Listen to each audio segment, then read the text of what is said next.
Centre point Tamil Nadu நேயர்களுக்கு வணக்கம். பதிவிடும் ஒவ்வொரு காணொளிகளுக்கும் தாங்கள் தரும் பேர் ஆதரவு எல்லையில்லா மகிழ்ச்சியை தருகிறது, பெரும் ஊக்கத்தையும் கொடுக்கிறது. இனி பதிவிடும் காணொளிகளுக்கும் அதே ஆதரவை எங்களுக்கு தொடர்ந்து தருமாறு கேட்டுக்கொள்கிறேன். கூடா நட்பு கேடாய் முடியும் என்ற ரீதியில் தமிழகத்தில் அமைந்திருக்கிற கூட்டணி எது? தமிழ்நாட்டின் தலைவிதியில் பணம் தீர்மானிக்கிறதா அல்லது மக்களின் வாக்கு தீர்மானிக்கிறதா? ஜனநாயகம் என்பது சொல்லாடலில் இருக்கிறதா அல்லது நடைமுறையில் இருக்கிறதா? 2026 சட்டப்பேரவை தேர்தல் பரபரப்பா இருக்கு. வேட்புமனு தாக்கல் பண்றது, மக்களை சந்திக்கிறது, இதுவரைக்கும் மக்களை பார்க்காதவங்க நான் தான் அது அப்படின்னு கையெடுத்து கும்புறது, காலில் விழுகிறது. அந்த வேட்பாளர் சில பேர் இன்னும் வேடிக்கையா செய்யறாங்க. போய் யாராவது துவைச்சிட்டு இருந்தாங்கன்னா கூட இருந்து துவைக்கிறது, புரோட்டா போட்டிருந்தாங்கன்னா புரோட்டா போடுறது, இந்த மாதிரி பல வேடிக்கைகள்லாம் நடந்துகிட்டு இருக்கு. மக்களை கவர்வதற்கான சில நடைமுறைகளை செய்யறதுங்கிறது அது ஒன்றும் பெரிய குற்றச்சாட்டா நம்ம எடுத்துக்க முடியாது. இப்ப தமிழகத்தை பார்த்தீங்கன்னா 4 கூட்டணி அப்படின்னு சொல்லலாம் பிரதானமா. எப்படின்னா, ஒன்று திமுக தலைமையில் இருக்கிற கூட்டணி, இன்னொன்று அதிமுக பாஜக தலைமையில் இருக்கிற கூட்டணி, இன்னொன்று தமிழக வெற்றி கழகம் நடிகர் விஜய் அவர்களுடைய கட்சி, இன்னொன்று என்டிகே நாம் தமிழர் கட்சி. இப்படி 4 முனைகளா இங்க இருக்கு. இதுல திமுகவை பொறுத்தவரை அந்த கட்சியில் இருக்கிற கூட்டணி கட்சிகளை பார்த்தீங்கன்னா, விடுதலை சிறுத்தைகள் கட்சி, அதாவது புரட்சியாளர் அம்பேத்கர் தந்தை பெரியார் வழியில் சித்தாந்தத்தோடு கோட்பாடுகள் அடிப்படையில் வளர்ந்து வந்து அங்கீகாரம் பெற்றிருக்கிற ஒரு கட்சி விடுதலை சிறுத்தைகள் கட்சி. அதனுடைய தலைவர் அண்ணன் திருமாவளவன் வந்து கொள்கைக்கு தான் முக்கியத்துவம் கொடுப்பாரே ஒழிய எந்த சமரசத்திற்கும் இடம் கொடுக்காத ஒரு தலைவர் அப்படின்னு இந்திய அளவுல பெயர் எடுத்தவர் தலைவர் திருமாவளவன். திமுக கூட்டணியில் இருக்காரு. அதே மாதிரி இந்திய கம்யூனிஸ்ட், மார்க்சிஸ்ட் கம்யூனிஸ்ட் கட்சிகள் அவங்களுக்கு கொள்கை தான் பிரதானமா இருக்குமே ஒழிய தொகுதிகளினுடைய எண்ணிக்கை மற்ற விஷயங்கள்லாம் அவங்க வந்து பெருசா கருத மாட்டாங்க. அந்த 2 கட்சிகளும் திமுக கூட்டணியில் இருக்கு. திராவிட கருத்தியலை தாங்கிய மறுமலர்ச்சி திராவிட முன்னேற்ற கழகம் ஐயா வைகோ அவர்களின் தலைமையிலான அந்த கட்சி, திராவிட கருத்தியலை தாங்கிய கட்சி திமுக கூட்டணியில இருக்கு. மனிதநேய மக்கள் கட்சி போன்ற இஸ்லாமிய கட்சிகள் இருக்கு. அதே மாதிரி கொங்கு மண்டலத்தை சார்ந்த கட்சிகள்லாம் இருக்கு. ஆக திமுக கூட்டணியை பொறுத்தவரை குறைந்தபட்ச கொள்கை அடிப்படையில் அமைந்த ஒரு இயல்பான கூட்டணி அப்படின்னு நாம எடுத்துக்கலாம். இது திமுக கூட்டணி பக்கம் இருக்கிறது. அதே மாதிரி திமுக கூட்டணியில புரட்சி கலைஞர் விஜயகாந்த் அவர்களின் தேசிய முற்போக்கு திராவிடர் கழகம், அதுவும் வந்து திராவிட கருத்தியலையும் பொது சித்தாந்தத்தையும் அடிப்படையாக கொண்டு உருவாக்கப்பட்ட தேமுதிகவும் திமுக கூட்டணியில இந்த தேர்தலில் இடம்பெற்றிருக்கிறதுனால அது ஒரு மெகா கூட்டணி அப்படின்னு வர்ணிக்கப்படுது திமுக கூட்டணி. தாவேகாவை பொறுத்தவரை கடைசி வரைக்கும் அதிமுக கூட்டணியோட இணைவாங்க அப்படின்னு பார்த்துட்டு இருந்தாங்க. ஆனா தாவேகா வந்து இப்ப தனித்து போட்டி அப்படிங்கிற நிலைக்கு தள்ளப்பட்டிருக்கு. ஏன்னா அவரு ஆட்சியிலும் பங்கு, அதிகாரத்திலும் பங்கு, வாங்க வாங்கன்னு கதவெல்லாம் திறந்து வச்சிருந்தாரு. யாரும் போகலை அப்படிங்கும் போது தனித்து முடிவு அப்படிங்கிற முடிவுக்கு தாவேகா இறங்கிருச்சு. கடைசியா கிடைத்த தகவல் படி ஒரு 32 அல்லது 34 வேட்பாளர்கள் தான் தகுதி வாய்ந்த வேட்பாளர்களா இருக்காங்க. மீதி எல்லாமே அரசியலுக்கு புதுசு. இன்னும் சொல்ல போனா B1 B2 ஃபார்மை கூட ஃபில்லப் பண்ண தெரியாத வேட்பாளர்களா இருக்காங்க. தேர்தல் களத்துல எப்படி பணியாற்றுறதுன்னு கூட அவங்களுக்கு பயிற்சி இல்லாதனால ஆங்காங்கே தடுமாற்றத்தில் இருக்காங்க அப்படிங்கிற தகவல் நமக்கு கிடைச்சிருக்கு. அதே மாதிரி குறைந்தபட்சம் ஒரு 60 to 70 வேட்பாளர்களுடைய அந்த வேட்பு மனு நிராகரிக்கப்படும் சூழலும் இருக்கிறதா நமக்கு தகவல் கிடைச்சிருக்கு.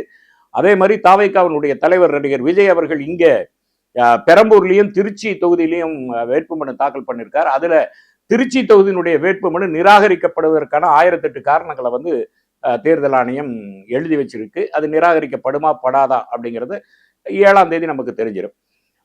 இன்னொரு கட்சின்னு பாத்தீங்கன்னா நாம் தமிழர் கட்சி. நாம் தமிழர் கட்சி தமிழ் தேசியம் என்கிற அடிப்படையில அவரு தெளிவா சொல்லிட்டாரு, பெரியாரை ஆதரிப்பவர்கள் வந்து எனக்கு ஓட்டு போட வேண்டாம், திராவிடர்கள் என்று சொல்லிக் கொள்பவர்கள் எனக்கு ஓட்டு போட வேண்டாம், தமிழ்நாட்டில் வசிக்கிற தெலுங்கர்கள் ஓட்டு எங்களுக்கு அவசியம் இல்லை, அதே மாதிரி பியூர் தமிழன் அப்படின்னா எனக்கு ஓட்டு போடு அப்படிங்கிறது அவருடைய பிரச்சாரமா இருக்கு.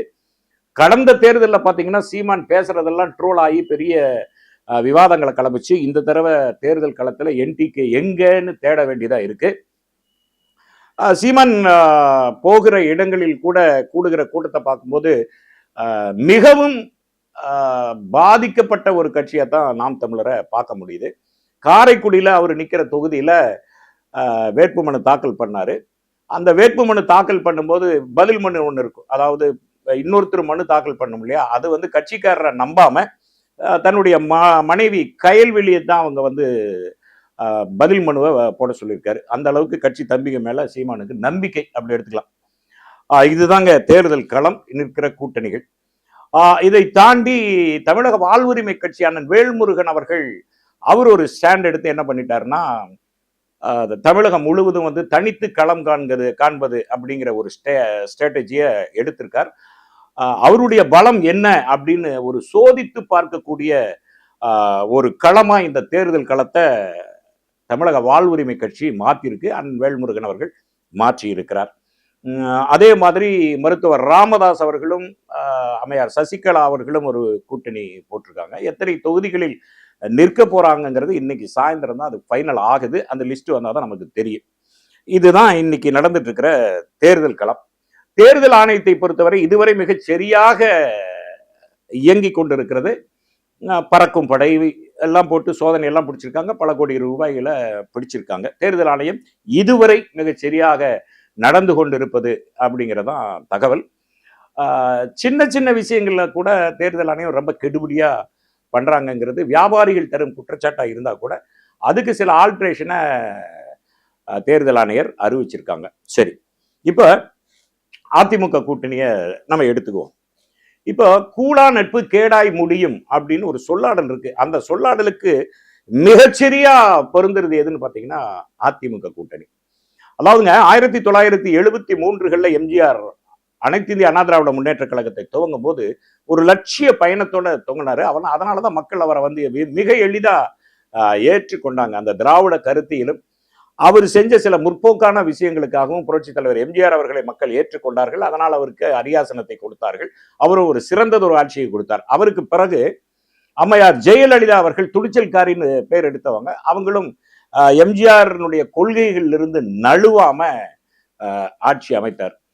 அந்த அம்மையாருடைய மரணத்திற்கு பிறகு அந்த கட்சி பல சில்லு தேங்காய் சிதற மாதிரி அந்த கட்சி சிதறினாலும் கூட பொதுக்குழுவை கூட்டி ஒற்றை தலைமை என்கிற அடிப்படையில் எடப்பாடி பழனிசாமி அவர்கள் அந்த அதிமுகவை வழிநடத்துகிற ஒரு தலைமை பீடத்திற்கு வந்துட்டார். சரி, அவர் சரியா வழி நடத்துறாரா? அதுதான கேள்வி. எப்படி வேணாலும் வரட்டும், அவர் கால் விழுந்து வரட்டும், கையில் விழுந்து வரட்டும், பறந்துட்டு வரட்டும், தாவி கூட வரட்டும், அது பிரச்சனை இல்லை. சரியா வழி நடத்துறாரா? இந்த தேர்தல் களத்துல அதிமுகவுக்கான சரியான வழி நடத்துதலை மாண்புமிகு எடப்பாடி அவர்கள் செய்திருக்கிறாரா அப்படின்னு பார்த்தா இல்லைன்னு தான் சொல்ல முடியும். ஏன்னா 1973 புரட்சி தலைவர் எம்ஜிஆர் அவர்கள் கட்சி ஆரம்பித்ததிலிருந்து இன்று வரை அந்த கட்சிக்காக தங்களை அர்ப்பணித்துக் கொண்டிருக்கிற பல பேர் இந்த தேர்தலில் புறக்கணிக்கப்பட்டிருக்கிறார்கள் என்கிற செய்திகள் ஆதாரங்களோடு நமக்கு கிடைச்சிருக்கு. குறைந்தபட்சம் நாம சொல்ல போனா அம்மையார் அவர்களின் ஆட்சியில சபாநாயகராக இருந்த திரு தனபால் அவர்கள், அந்த தனபால் அவர்களுக்கு அவிநாசி தொகுதியில ஏற்கனவே அவர் வெற்றி பெற்றவர். அவருக்கே வந்து சீட் மறுக்கப்பட்டிருக்கு. இன்னும் குறிப்பா சொல்ல போனா அதிமுகவில் மறுக்கப்பட்டவர்கள் யார் அப்படின்னு நம்ம பட்டியல் எடுத்து பார்த்தீங்கன்னா குறிப்பா தலித் வேட்பாளர்கள் பல இடங்கள்ல மறுக்கப்பட்ட செய்திகளை நம்ம ஆதாரங்களா பார்க்கிறோம். அப்படி அவங்க தலித் மக்களுக்கு மறுப்பதற்கான அழுத்தத்தை யார் கொடுத்தாருன்னா பாஜக தான் கொடுத்திருக்கு அப்படிங்கிறதும் நமக்கு தெரியுது. சரி, அப்படின்னா தலித் மக்களையும் இஸ்லாமியர்களையும் புறக்கணித்து விட்டு, அதாவது பட்டியலின மக்களையும் இஸ்லாமியர்களையும் புறக்கணித்து விட்ட அந்த அதிமுகவுல சேர்ந்திருக்கிற கூட்டணி சரியா இருக்கா அப்படிங்கறத தான் நம்ம பார்க்கணும். இப்ப உதாரணத்துக்கு ஒண்ணு சொல்லாங்க. அதிமுகவுல பெரம்பலூர் தொகுதி வேட்பாளரா திருமதி லீமா ரோஸ் அவர்களுக்கு பழனிசாமி அவர்கள் கொடுத்திருக்கிறார். அப்ப லீமா ரோஸ் அவர்களுடைய தகுதி என்ன அப்படின்னு நம்ம பார்க்கணும் இல்லையா? 73 இருந்து கட்சிக்காக உழைச்சிட்டு இருக்கிறவனுக்கு சீட் இல்லை. ஆனா முந்தானத்து வந்து கட்சிக்கு சேர்ந்த லீமா ரோஸ் அவர்களுக்கு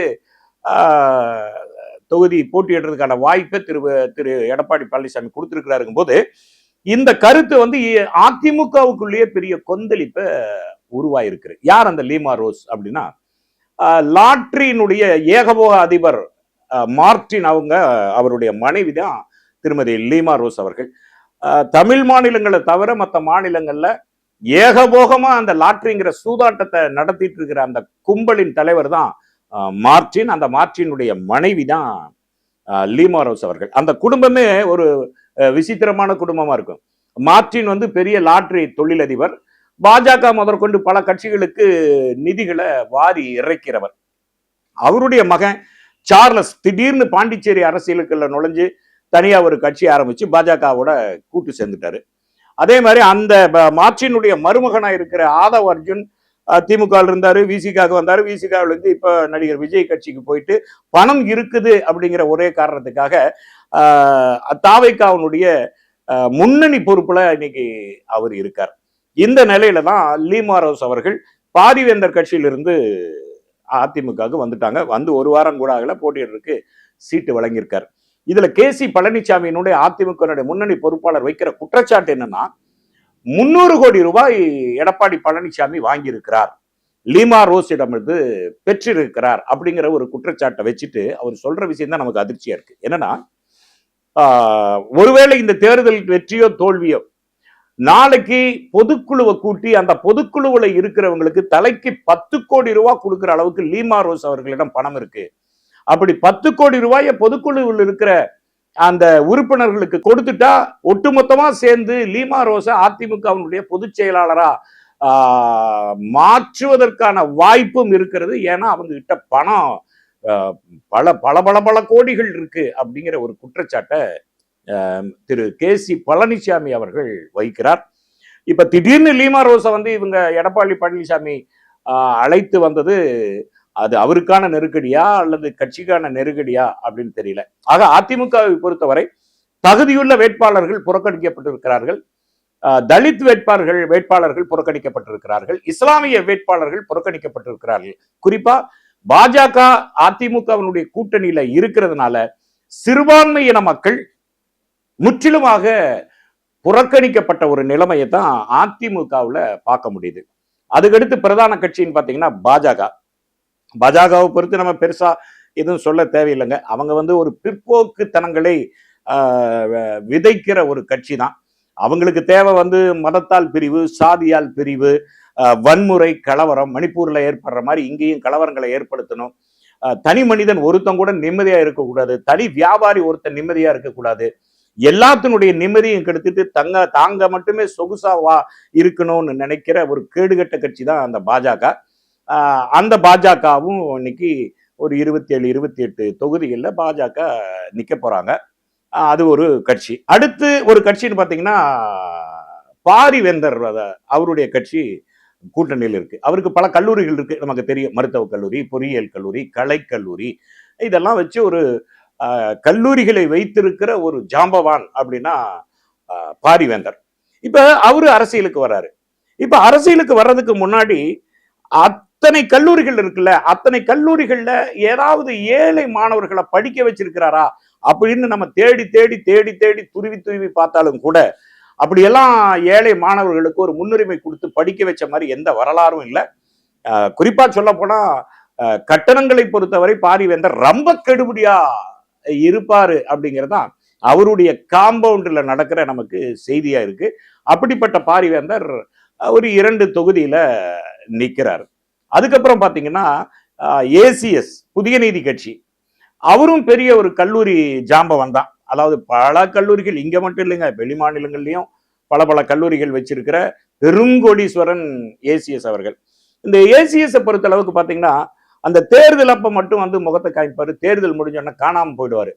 அப்படி தேர்தல் அப்ப மட்டும் வந்து களத்துல நிக்கிற ஒரு நபர் தான் ACS.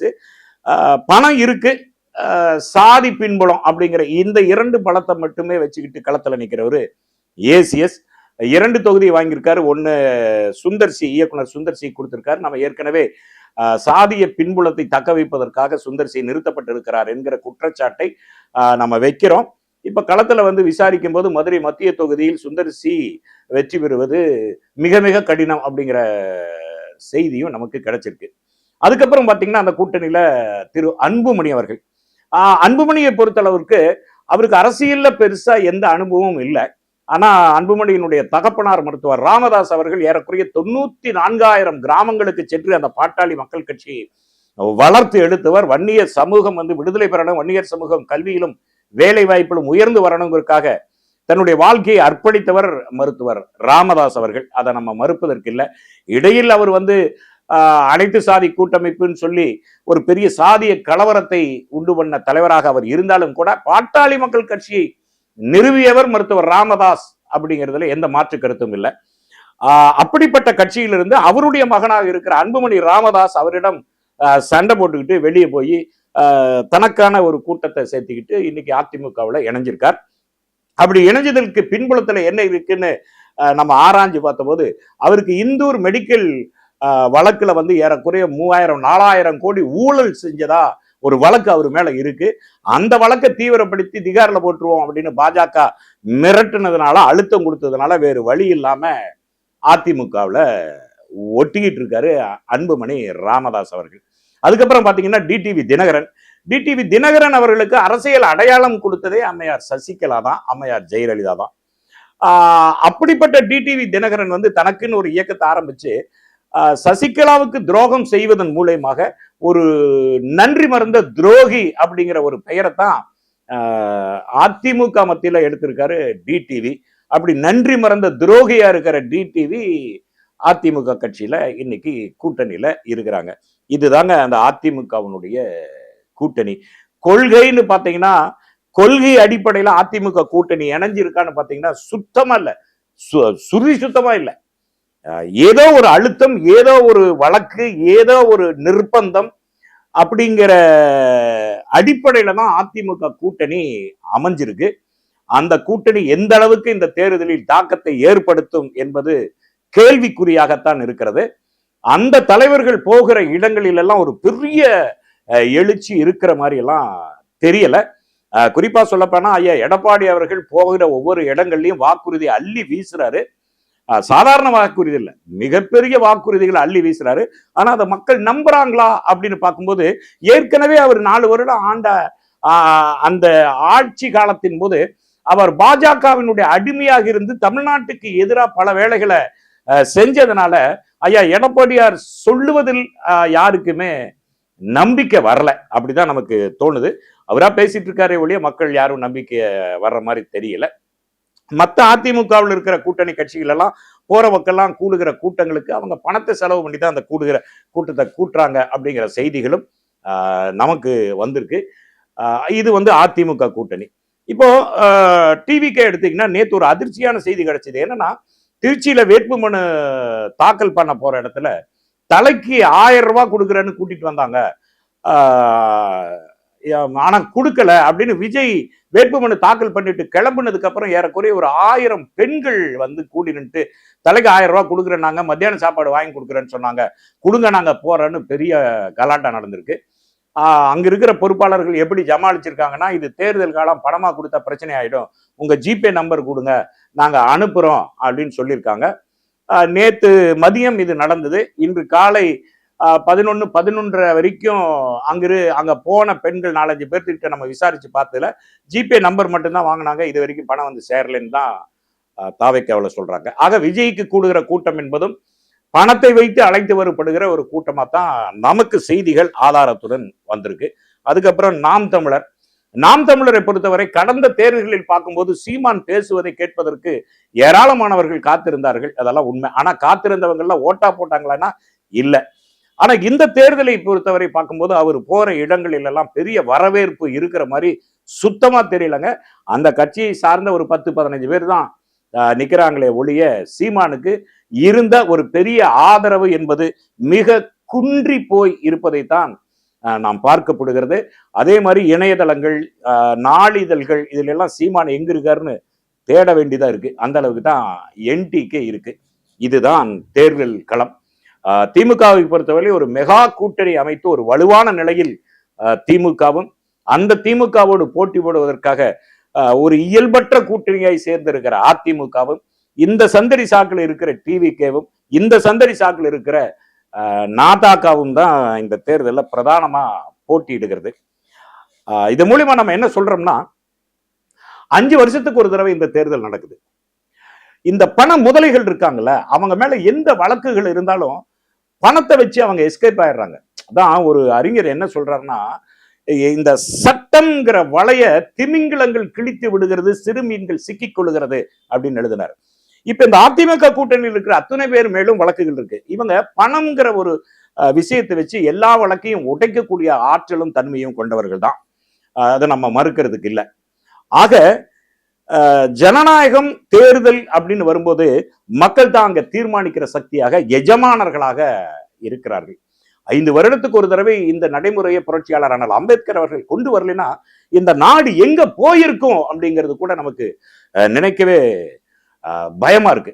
அப்படி ஒரு அதிகாரம் கொண்ட ஒரு ஜனநாயக நடைமுறை தான் 5 வருடத்திற்கு ஒரு வரை வருகிற சட்டப்பேரவை தேர்தல். இந்த அதிகாரத்தை மக்கள் எப்படி பயன்படுத்துகிறார்கள் என்பதுதான் ரொம்ப ரொம்ப முக்கியங்க. கொள்கை அடிப்படையில் அமைந்த திமுகவுக்கு நம்ம வாக்களிக்க போறோமா, அல்லது சந்தர்ப்பவாத கூட்டணியாக அமைந்திருக்கிற அதிமுகவுக்கு நம்ம வாக்களிக்க போறோமா, அல்லது சினிமா கவர்ச்சியை மட்டுமே நம்பி வந்திருக்கிற நடிகர் விஜய் அவருக்கு வாக்களிக்க போறோமா, அல்லது யதார்த்தத்துக்கும் அறிவியலுக்கும் அப்பாற்பட்ட கருத்துக்களை பேசிக்கொண்டு திரிகிற சீமானுக்கு வாக்களிக்க போகிறோமா என்பதுதான் இந்த தேர்தலுடைய மைய கருவாக மாறி நிற்கிறது. இதன் மூலம் தமிழ் சமூகத்திற்கு நாம் சொல்லுவதெல்லாம் 5 வருடத்திற்கு ஒரு முறை வரும் இந்த தேர்தலை நீங்கள் மிகச் சரியாக கையாள வேண்டும். கொள்கை உள்ள கூட்டணி எது, தமிழக மக்களுக்கு நல்லது செய்கிற கூட்டணி எது, சாதி மதம் போன்றவைகளை ஊக்குவித்து வன்முறைகளை தூண்டாத கட்சி எது, மக்களையும் நாட்டையும் மண்ணையும் மதிக்கிற போற்றுகிற கட்சி எது என்று ஆராய்ந்து பார்த்து வாக்களிக்க வேண்டியது ஒவ்வொரு வாக்காளரின் கடமையாகும். சென்டர் பாயிண்ட் சேனலின் கள ஆய்வின்படி ஏற்கனவே ஆண்ட திராவிட முன்னேற்ற கழக கூட்டணி இந்த தேர்தலில் தற்போது முன்னணியில் இருக்கிறது. இந்த திராவிட முன்னேற்ற கழக அணி மக்களுக்கான நல்லதை செய்திருக்கிறது. அதனால் அவர்கள் சொல்லுவதை மக்கள் நம்புகிறார்கள் என்கிற செய்திதான் நமக்கு கிடைத்திருக்கிறது. போக போக தேர்தல்கள் எப்படியெல்லாம் மாறும் என்பதை வருகிற ஒவ்வொரு காணொளிகளிலும் நாம் கவனிப்போம். நன்றி. நடுநிலை தவறாத சென்டர் பாயிண்ட்.